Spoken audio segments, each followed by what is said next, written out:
नमस्कार दोस्तों, मेरा नाम प्रशांत हुआ। आज मैं बिहार के अरवल डिस्ट्रिक्ट में हूं और यह जो फार्म हमारे पीछे देख रहे हैं ये किसी इंट्रोडक्शन के लिए मोहताज नहीं है। इनको बिहार, झारखंड, बंगाल, पंजाब, महाराष्ट्र, गुजरात सभी जगह के फार्मर इनको पहचानते हैं।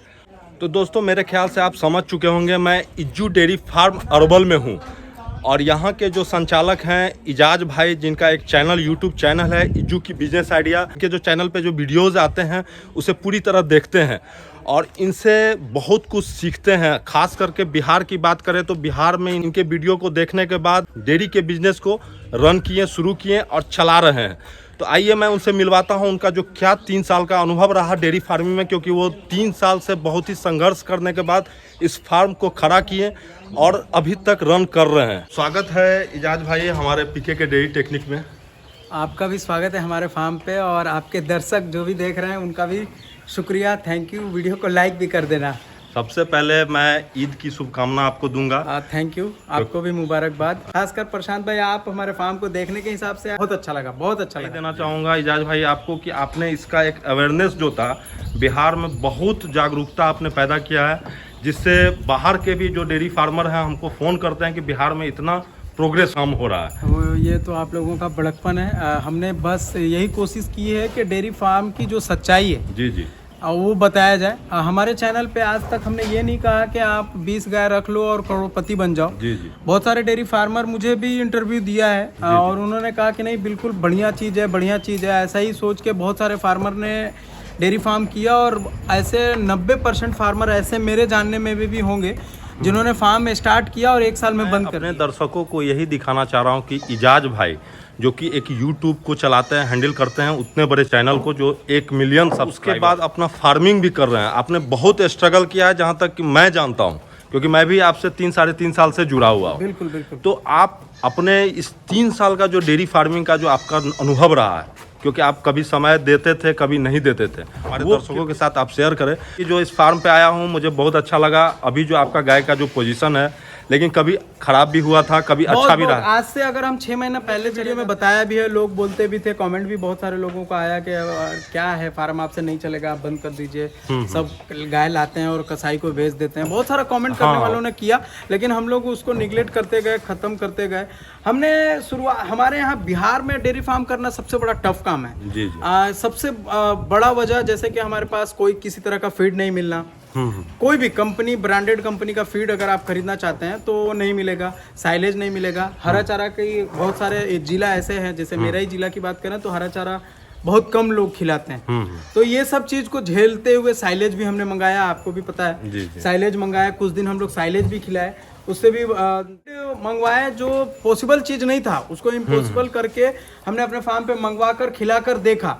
बहरहाल मैंने यही सीखा कि जो आपके एरिया में मिलता हो, यानी कि 10 से 15 किलोमीटर में मिलता हो, जिले में मिलता हो, उसी चीज को खिलाएं। बिल्कुल बिल्कुल। ये मेरा किसान भाई जो डेयरी फार्म करना चाहता है उसको मैं बताना चाहूंगा कि वो आप पंजाब के पीछे ना जाएं, कहीं और दूसरे की जरूरत नहीं है। हाँ, लेकिन आपको फीड जो खिलाना होगा उसमें क्या मात्रा किस चीज का है, ये बहुत बड़ा महत्वपूर्ण है। हमारा एक सोच था, लगभग 1 साल से हम लोग वीडियो में बोलते आ रहे थे कि हम लोग क्या ऐसा करें जो बॉडी के अंदर ना गोबर न चिटके। यहाँ पे आप देख रहे हैं हम लोग फार्म में गाय को धोते नहीं है। हाँ। सिर्फ भैंस धुली जाती है और गर्मी में जब हफने लगती है बड़ी गाय, जो बड़ी बड़ी गाय है, जो एचएफ में ज्यादा ब्रीड में है, जो सामने आप देख पा रहे हैं, 3 भैंस देख रहे हैं, 1 एचएफ वहाँ सामने देख रहे हैं। इनको धुलते हैं, क्यों धुलते हैं? जब ये गर्मी से हफने लगती है, ये बछड़ियों को धुला नहीं जाता है, फर्श को साफ कर दिया जाता है ताकि देखने में अच्छा लगे। लेकिन फर्श भी आप साफ नहीं करते हैं तो हमने यही सीखा है कि कोई दिक्कत नहीं है। बहुत सारे लोग कमेंट कर देते हैं कि गंदा है। भाई साहब, गोबर एक ऐसा चीज है जिसमें कीड़ा नहीं लगता है। जी। आपका अगर गोबर यहाँ पे रहेगा जिसमें ऐसा आप कह सकते हैं कि उस पे आदमी या जानवर चलता रहेगा, यानी उलट पलट गोबर होता रहेगा, उसमें कीड़ा नहीं लगेगा। अच्छा। वो सूख जाएगा। अच्छा। हमने खोल दिया है, गाय खुला रहने की वजह से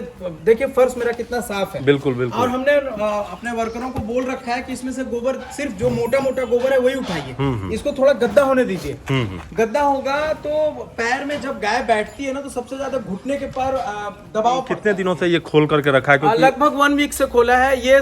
खोलने का मेरा एक्चुअली सबसे बड़ा रीजन था कि ये पानी, हाँ। इतना गर्मी में 3-4 टाइम पानी पिलाना मेरे लिए पॉसिबल नहीं हो पा रहा था। वर्कर को पूछो तो पानी पिला दिए हो तो बोलता है कि पिला दिए, लेकिन जब आप बाल्टी दो तो लगभग आधा बाल्टी पानी पी ले। अब ऐसा भी एहसास होता था कि हो सकता है कि इसको दोबारा प्यास लग गया हो, वर्कर झूठ नहीं बोला हो। फिर कभी मन में ऐसा भी एहसास होता है कि वर्कर नहीं पिलाया हो और झूठ बोल दिया। तो इस वजह से हमने सोचा कि इसको खोल दिया जाए। हमने ये खोलने का सिस्टम ऐसा नहीं है कि पहली बार किया। जब हमने फार्म को ये बनाया था ना, उसी टाइम हमने लोहे का यहाँ पे सिस्टम लगाया था। यहाँ पे लोहे का अभी भी वो वहाँ पे आप वीडियो में दिखाएं, वो लोहा जो पाइप का लगा हुआ है, हाँ। लाल गाय के पास, वो पाइप फर्स्ट टाइम जब हम लोग फार्म बनाए थे उस टाइम खोल कर चाहता है। तो सबसे पहले तो हमने वीडियो के शुरू में बताया कि लगभग 10 से 12 किलोमीटर में जो मिलता है वो चीज अपने फार्मर को, अपने गायों को, फार्मर को चाहिए कि अपने गायों को खिलाएं। फीडिंग अपना खुद का। बहुत सारी कंपनियों का फीड है, मैं नाम नहीं ले रहा किसी कंपनी का, बट ये बोलना चाहूंगा कि जो चीज आसानी से मिल जाए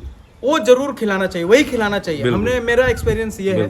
दूसरा, कितना क्या फॉर्मुलेशन है, कितना % प्रोटीन के लिए आपको खल लेना है, कितना दलहन लेना है, कितना अनाज लेना है, 3 ही चीज तो होता ही है। एक अनाज में चाहे गेहूं ले लीजिए, दर्रा ले लीजिए, मक्का, गेहूं, मक्का, या फिर कोई और दूसरा अनाज हो गया, या फिर दलहन में किसी तरह का भी चुन्नी ले लीजिए, या मटर ले लीजिए, या चने का ले लीजिए, जो भी हो।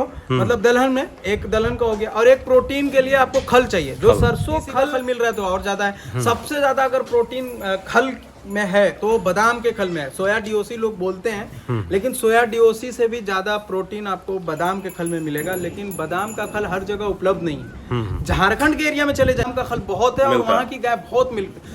बादाम के खल में इतना दूध है, आप जितना चाहो उसका, जितनी कैपेसिटी रहेगी ना उतना दूध निकाल देती है गाय। तो हमने ये चीज अपने फार्म पे अनुभव देखा और हमने अपने किया। आज मेरे यहाँ फार्म पे जो खिलाने पिलाने का कोई दिक्कत अभी फिलहाल किसी तरह का नहीं है। वो आप लोगों का कृपा, भगवान का देन, ऐसा कह सकता हूँ मैं। बहुत बढ़िया मजा आ रहा है। हम लोग ब्रीड पे काम करते करते 40 से 116 का 2 बछड़ी, 40 से 120 का 1 बछड़ी, 40 से 120 इसके पेट में है। ये वाली गाय के पेट में 40 से 120 है। इसकी माँ शीतल, यहाँ पे दिखाए सर, यहाँ पे शीतल में 40 से 120 लगा हुआ है। इसके अंदर 40 से 120 है, इसके अंदर 40 से 120। शीतल आपकी बहुत पुरानी गाय है। बहुत पुरानी गाय। जब हम लोग फार्म स्टार्ट किए थे लगभग 6 महीना के बाद या 3 महीने बाद इसको लाए थे। बहुत बढ़िया गाय है, प्यारी गाय है, अच्छी दूध भी की है वो। तो 3 गाय प्रेग्नेंट है 40 से 120 से। तो ऊपर वाले का अगर कृपा रहा तो 3 के 3 भी बछड़ी आ सकती है। और ऊपर वाला, जब कहते हैं ना लोग कि आप किसी का बुरा नहीं सोचेंगे तो आपके साथ भी अच्छा होगा, तो हमने कभी आज तक किसी का बुरा सोचा नहीं है। नुकसान होता है तो नुकसान ही बताया है, हमने ऐसा नहीं कहा कि इसमें इनकम है। हम जब भी मन छोटा हो जाता है ना मेरा, तो हम बड़े फार्मर से मैं बात करता हूँ। हाँ। मैं अपना बताता हूँ फार्म में, तो मेरे को सिर्फ यही बोले। अब हम लोग बात किए, जैसे कि हम लोग पिछले वीडियो में बोल दिया था कि कभी कभी मन करता है कि फार्म बंद कर दो। तो हम जब मन छोटा होता है तो हम बड़े फार्मरों से बात करते हैं, तो उनका यही कहना है कि जो आपने अभी बछड़ियों को पेट में जो सीमेंट लगाया है, अगर वो प्रेग्नेंट बच्चा आ जाती है, उसका बच्चे का दूध लेने तक खाली इंतजार कर लीजिए, उसके बाद आपको कोई नहीं रोक पाएगा, ऐसा लोगों का कहना है। और बहरहाल, और एक और देन है ऊपर वाले की कि गायों में अभी तक कोई किसी तरह का कोई प्रॉब्लम नहीं आई है। लंपी ने बहुत सारे लोगों का नुकसान किया। मेरे फार्म पे भी एक बछड़ी का एक बांट खराब कर दिया। इस बछड़ी का, छोटी वाली जर्सी का, ये वाला, हाँ, इसका जो डायरेक्ट एक एक बूंद टपकते रहता है। तो बड़ी वाली भैंस है, ये कहाँ, यहीं से लिए? ये बगल के ही गांव से लिए हैं। बहुत बढ़िया ब्रीड में भैंस है। इसका वेट है, इंतजार है कि कब बच्चा देने। गाय बच्चा देने वाली है? बच्चा देने वाली है 3, एक भैंस और 2 गाय। अच्छा, लगभग एक 1.5 महीने में, 1 महीना 10 दिन। भाई यहाँ जो हम देख रहे हैं, लगभग आपके पास एक ये बाछी हो गई, एक ये है और एक ये है। ये तीनों आसपास में बच्चा देने वाली है और मेरे ख्याल से अच्छे ब्रीड में भी है। क्या करना है इस बाछी को, बेचना है या रखना है? नहीं, देखिए, दो बाछी तो जस्ट 2 महीने के अंदर यानी अब फर्स्ट वीक, जून के फर्स्ट वीक में, आज 22-23 तारीख हो गया है, तो अब मतलब 1 महीना 10 दिन 15 दिन में बच्चा दे देगी 2 बछड़ी। फार्म को मैनेज करने के लिए हो सकता है कि एक बछड़ी को। मेरा क्वेश्चन रहेगा कि आपका जो ये 3 साल का डेयरी फार्मिंग का जो एक्सपीरियंस रहा है, इसमें हमको एक एक पॉइंट बताएं कि अच्छा क्या रहा सबसे और बुरा क्या रहा। 3 साल के एक्सपीरियंस में बुरा सबसे पहले हम बोल देते हैं। हाँ, बुरा ये रहा कि एक्चुअली हम भी नया थे। हाँ। हमारी लाइफ के बारे में अगर जानना है तो हमने बहुत सारे वीडियो में बोला। एक्चुअली मैं इस लाइन से नहीं था। दादा भी टीचर थे, पापा भी टीचर। हमारे यहाँ गाय एक आध रहती थी, एक आध गाय से नहीं होता है। हमने कहीं से ट्रेनिंग नहीं ली थी। भाई के भरोसे हमने फार्म को स्टार्ट किया था और भाई ही फार्म को देखता था। भाई को भी एक्सपीरियंस इस चीज़ का था नहीं। हमने ये गलती की कि किसी वर्कर को नहीं रखा। कोई अच्छा एक्सपीरियंस वर्कर जो अच्छे पे देकर, यानी उसको अच्छा पेमेंट देकर उसको एक्सपीरियंस वाला बंदा रखते, क्योंकि आप पूरा तो टाइम नहीं दे पाते। टाइम अगर देते भी हम ना तो भी मेरे से गलती होती, क्योंकि मुझे खुद नहीं पता है। वो तो अच्छा एक चीज ये भी है कि हमारे हमसे 10-15 फार्मर जुड़े हुए हैं, आप जैसे लोग जुड़े हुए हैं, तो इससे हमको भी कुछ हेल्प मिला। दूसरा एक मतलब कमी ये हुआ कि हमने वर्कर नहीं रखा। अगर कोई नया फार्म करना चाहता है, उसको एक्सपीरियंस नहीं है, तो अच्छा एक वर्कर रख ले। 12-13 हजार रुपया देना पड़े, 15 हजार देना पड़े। वो अच्छा वर्कर ले ले जो कभी फार्म में 5 साल 10 साल काम किया हो, दवा का नॉलेज हो। भले उसको 5 हजार घाटा जरूर होगा, लेकिन गाय को बचा देगा तो आपको 15 हजार का फायदा भी कर देगा। बिल्कुल प्लस पॉइंट ये रहेगा। मैंने ये नहीं की थी, ये गलती हमने की। अब तो हम लोग इतना एक्सपीरियंस हो गया है कि हम लोग जैसे ही गाय को कुछ होता है तो हम लोग देख लेते हैं, संभाल लेते हैं। बहरहाल दूसरा हमने अच्छा क्या किया, हमने फर्स्ट डे से तो नहीं, लगभग 1 आध साल से बछड़ियां तैयार करने शुरू कर दी, ब्रीड पे काम कर दी। सबसे फर्स्ट बछड़ी आप हमारी रेड वाली को देख सकते हैं। ब्रीड पे हमने तो काम नहीं किया था फर्स्ट टाइम। अच्छा। जब हम वो रेड को जो बछड़ी देख पा रहे, रेड वाली, इस पे ट्रांजिशन हमने कराया था। ट्रांजिशन फीड भी इस पे चला था और काफी अच्छा दूध भी पी आई थी। ये मोहन गाय थी, उसके साथ इस बछड़ी को हमने खरीद कर लाया था फार्म के स्टार्ट के 2 से 3 महीने बाद। उस टाइम जब भी हम लोग गाय लाए ना, तो सबके साथ बछड़ा ही अक्सर ज्यादा आया। उसके बाद से हम लोग को समझ में आया कि नहीं, सीमेन पे काम करना चाहिए। तो लगभग 1-1.5 साल से हम लोग सीमेंट पे काम कर रहे हैं। जो हमारा नतीजा आप यहाँ पे देख सकते हैं, 40-116, 40-116 का 2-3 120 का बछड़ी।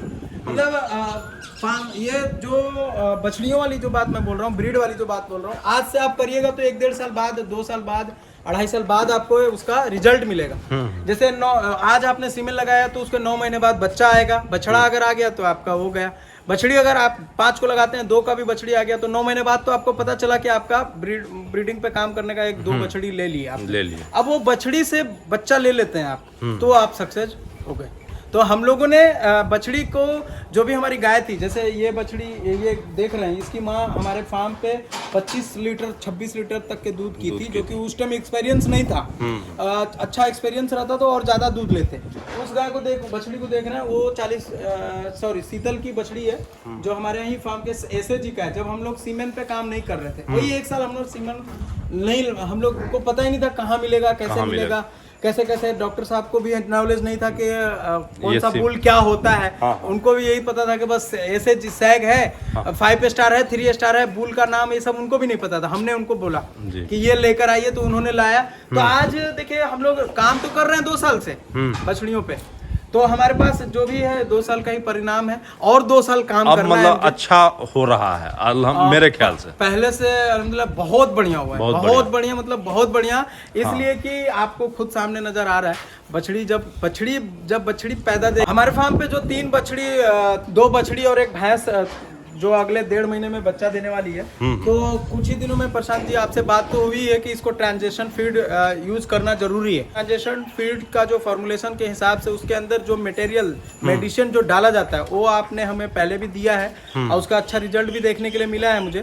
तो वो भी हम लोग इस्तेमाल करेंगे, यूज करेंगे इस बछड़ी पे, इस बछड़ी पे और नेक्स्ट वो वाली बछड़ी पे, वो वाली, हाँ वो दोनों बछड़ी पे और 1 भैंस है। तो ट्रांजिशन फीड बहुत जरूरी है। जैसे कि एक गाड़ी में हम लोग ऑयल हर 2 महीने पे फिसिंग करते हैं, उस तरह से इसका सर्विसिंग कॉन्फिडेंस इस पे है। हाँ, इस पे कॉन्फिडेंस है। बच्चा ब्याने के टाइम पे ट्रेस में नहीं आती है। जी। बच्चा अच्छे से ब्याह जाती है, झेर अच्छा गिरा दे, अच्छा रिजल्ट मुझे मिला है। इजाज भाई, मेरा एक लास्ट सवाल रहेगा, क्या एक्चुअली वीडियो भी बहुत लंबा होते जा रहा है, कि बिहार में जिस तरह से आपका इसमें कंट्रीब्यूशन है, प्रियमदा फार्म वाले का है, राजू तिवारी का है, मेरा भी कुछ थोड़ा सहयोग होता है जो छोटे छोटे फार्मर को हम करते हैं। तो अगला 2 साल में आप क्या फ्यूचर देख रहे हैं और आपका क्या मैसेज रहेगा सभी फार्मरों के लिए? देखिए, ब्रीड पे सभी फार्मर को काम करना चाहिए। आज कुछ दाने की महंगाई की वजह से लोग बच्चे को पालना छोड़ दिए थे, फिर से अभी पालेंगे, क्योंकि सुधा का भी दूध का रेट बढ़ गया है। 24 तारीख से लागू हो जाएगा बिहार के अंदर, ये मैसेज है मेरा। क्योंकि मुझे कल ही मैसेज आया था। दूसरा 2 साल, अगले 2 साल की आप बात कर रहे हैं कि अगले 2 साल में आप फार्म को कैसा देख रहे हैं, तो मैं जो ब्रीड पे काम कर रहे हैं ना, वो बिहार के अंदर 1.5 लाख का बछड़ी, 2 लाख रुपए का बछड़ी बेचेंगे। जैसे प्रियमदा फार्म की आपने बात की, तो अपने फार्म पे अगर उनके पास 30 गाय को सीमेंट करेंगे, सेक्सल सीमेंट ज़्यादा यूज़ करते हो, 30 बछड़ी आएगी उनके पास, तो हो सकता है कि उतना ज़्यादा नहीं रखे हो सकता है 5 बेचें, तो बछड़ी बेचकर लगभग 10 लाख रुपए उनको सालाना आएगा। यानी कि फ्यूचर ये है, जो बछड़ी पे काम कर रहा है यानी ब्रीड पे काम कर रहा है, उसके लिए बहुत ही बड़ा प्लस पॉइंट होने वाला है। यानी गाय आगे महंगी होने वाली है।